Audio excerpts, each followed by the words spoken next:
Bonjour, je m'appelle Dominique et j'aimerais partager avec vous un événement que j'ai vécu et qui démontre en fait comment la parole de Dieu peut amener à l'existence des choses qui n'existent pas, mais surtout comment la parole de Dieu peut amener la vie.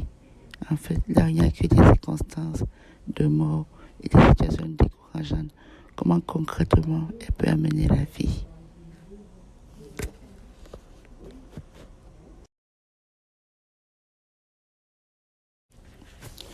Mon histoire commence mardi le 24 mai 2022. En fait, mardi, c'est pas mardi, plutôt lundi. Lundi dans la nuit. Je rentrais de dialyse parce que je souffre d'une maladie qu'on appelle les reins polykystoses. C'est une maladie en fait avec laquelle on naît avec des kystes dans les reins. Donc, je rentrais de la dialyse en fait. La dialyse qui est un traitement qu'on fait justement quand les reins ne fonctionnent plus. Donc ce soir-là, je rentre chez moi et quand je suis juste au point de me coucher, quand je tombe et je n'arrive pas à me relever. En fait, je réalise que j'ai comme une faiblesse dans les muscles, dans les bras et dans les pieds qui font que j'ai vraiment de la difficulté à me relever. Mais finalement, je réussis à me relever et je m'endors. Le lendemain matin, quand je me réveille, je réalise que la même faiblesse continue parce que je n'arrive pas à prendre une bouteille d'eau. Et en fait, je tombe encore. Et c'est là que je décide d'appeler ma sœur. Et quand ma sœur arrive, la première chose qu'elle me dit, c'est que mon visage est déformé. Donc, elle réalise un peu ce qui se passe et décide d'appeler les ambulances en disant que elle pense que sa sœur est en train de faire un AVC. Et les ambulances arrivent et me transportent à l'hôpital. Arrivé à l'hôpital, en fait, aux urgences, le médecin, en fait, même qui nous reçoit, ne semble pas croire que je fais un AVC, parce que je parle. Et puis, il décide de faire un scan pour confirmer si c'est vraiment un AVC. Et le scanner révèle en fait qu'il y a 3 caillots dans mon cerveau qui confirment qu'effectivement, je suis en train de faire un AVC. Donc, après cela, il décide d'administrer un traitement, un anticoagulant pour dissoudre les caillots. Mais pendant qu'ils le font, en fait, pendant qu'ils administrent le traitement, on dirait que mon état, au lieu de s'améliorer, se dégrade. Parce qu'au bout d'un moment, en fait,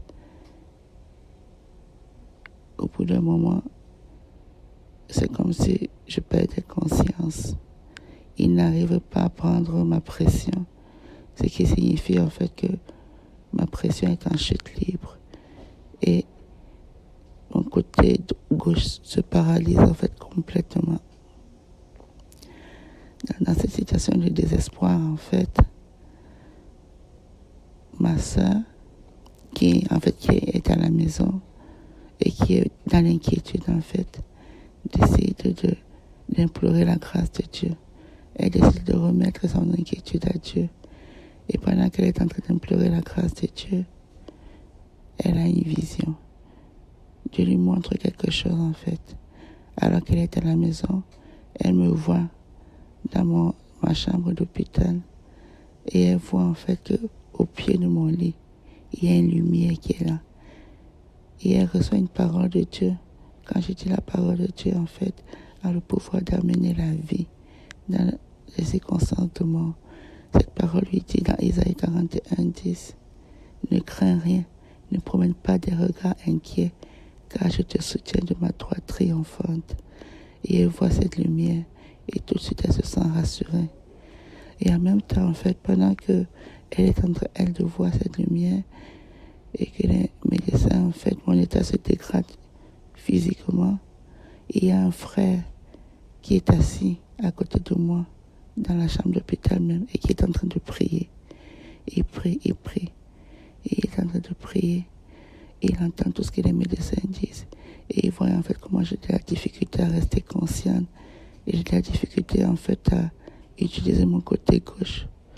Et pendant qu'il prie, il y a la voix du découragement qui arrive.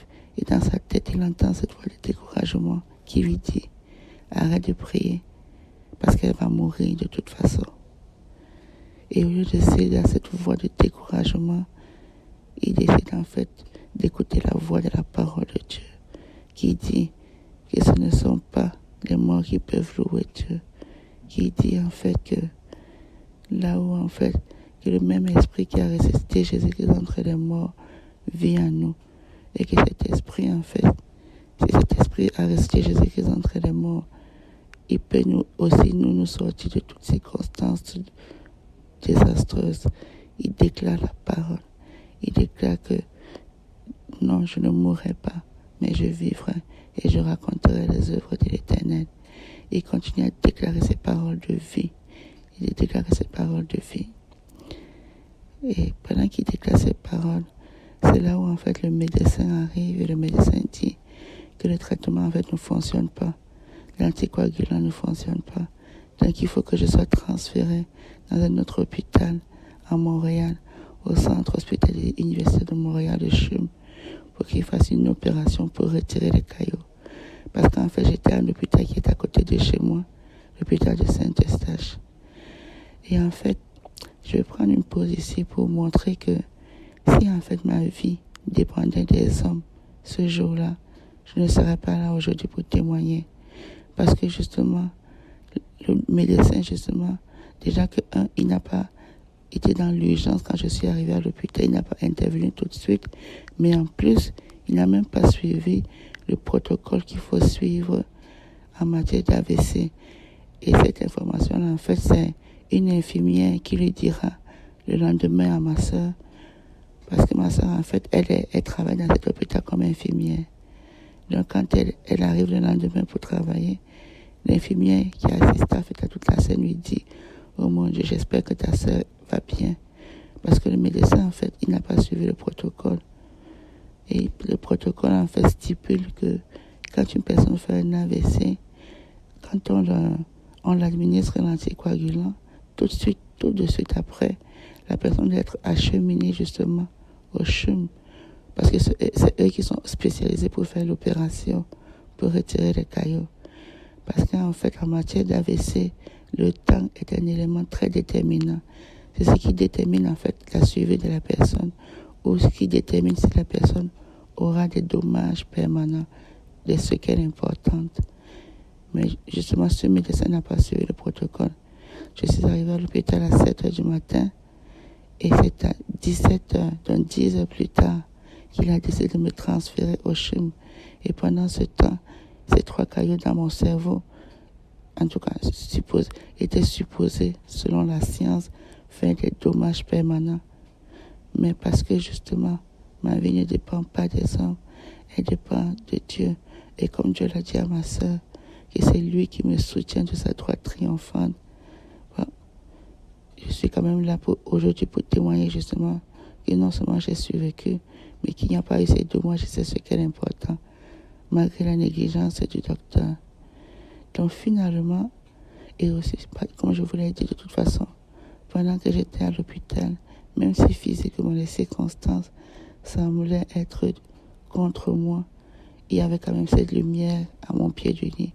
Et je pense que cette lumière, c'était Jésus. C'était littéralement Jésus, comme Dieu l'a dit, qui était là pour me soutenir de sa droite triomphante. Et en fait, et quand il n'arrivait pas à prendre mon pouls, et que j'avais de la difficulté à rester consciente, et qu'on n'arrivait pas à prendre ma pression, et que en fait mon frère, et mon frère était présent, et mon frère n'arrêtait pas d'appeler ma soeur pour lui dire toutes ces choses. Et elle, en fait, au lieu de céder à l'inquiétude, elle continuait à prier. Et Dieu lui a montré une autre image, en fait, une autre vision.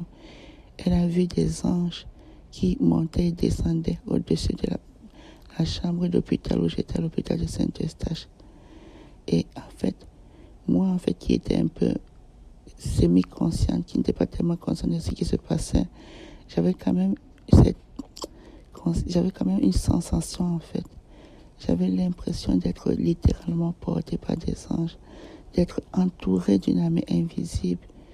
Donc j'imagine que c'est cette amie invisible que Dieu a dû montrer à ma soeur en vision. Et cette sensation, en fait, m'a accompagnée jusqu'au CHUM, jusqu'à dans la salle d'opération du CHUM. Quand je suis rentrée dans cette salle d'opération, je ne me sentais vraiment pas seule. J'avais vraiment l'impression qu'il y avait une amie invisible qui m'entourait. Une amie invisible qui était là et qui combattait pour moi. Et qui m'a accompagnée durant toute l'opération. Parce qu'en fait, pendant l'opération, je n'étais pas endormie. J'étais consciente. Parce qu'il ne t'endorme pas pour ce type d'opération parce qu'il veut être sûr que ton cerveau fonctionne. Il veut être sûr de ne pas toucher quelque chose, en fait. Donc, j'étais consciente et je leur parlais même. Ils sont passés par la tête fémorale de la cuisse pour aller retirer les caillots. Et je me sentais tellement en paix parce que je me sentais portée par les anges jusqu'à la fin de toute chose. Et je me sentais tellement portée par les anges que après l'opération, j'ai passé la nuit, j'ai dormi. Et le lendemain matin, j'étais tellement en forme, je voulais me lever de mon lit. Et c'est eux qui m'empêchaient en fait en me disant que maintenant tu ne peux pas te lever. Et tu viens de subir un AVC et tu viens de subir une opération. Et moi je leur disais, je sais que je peux me lever. Je sens cette force en moi. Et finalement, même parce que j'ai tellement insisté, ils m'ont laissé me lever et marcher. Alors que la veille, mon côté droit était paralysé. Et le lendemain, j'étais déjà capable de marcher. En fait, je vais dire mon côté gauche était paralysé, pas mon côté droit. Parce que les caillots étaient dans le côté droit de mon cerveau. Et comme c'est le côté droit qui contrôle le côté gauche, en fait, l'hémisphère droit contrôle la partie gauche du corps. C'est pour ça que c'est mon côté gauche qui était paralysé. Mais j'étais capable de marcher. Le CHUM a décidé de me transférer en fait à l'hôpital de Saint-Jérôme parce que c'est l'hôpital où je fais déjà mes suivis médicaux et où en fait les docteurs qui sont là connaissent mon historique médical. Et arrivé dans cet hôpital à Saint-Jérôme, les médecins en fait étaient vraiment préoccupés par qu'est-ce qui a bien pu causer cet AVC. Parce que je suis quand même jeune, et je suis juste dans la trentaine. Et dans la trentaine, en fait, c'est rare qu'on fasse un AVC. Donc, ils étaient vraiment, en fait, stupéfaits. Et ils ont fait plein d'examens pour essayer de comprendre la cause de cet AVC. Et ils ont décidé de faire un examen du cœur, en fait, pour voir, en fait, si, en fait, il n'y aurait pas un trou dans mon cœur, un trou par lequel, justement, les caillots auraient pu se former pour monter jusqu'au cerveau. Et c'est là, en fait, je veux faire une autre pause pour dire que la Bible dit que toute chose concourt bien de ceux qui aiment Dieu et qui sont appelés selon ses desseins. Que quand des circonstances arrivent, on doit toujours se poser la question du pourquoi. Parce que justement, en faisant cet examen du cœur, ils ont découvert que, oui, effectivement, j'avais un trou dans le cœur. Et que ce trou-là, en fait, il est très probable que ce soit un trou avec lequel je suis née. Donc, si en fait je n'avais pas eu cet AVC, on ne l'aurait jamais découvert. Mais à cause de cet AVC, on a découvert que j'avais un trou dans le cœur. Et en fait, en même temps qu'ils ont vu le trou dans le cœur, ils ont vu que j'avais aussi 3 caillots dans le cœur, 3 autres caillots.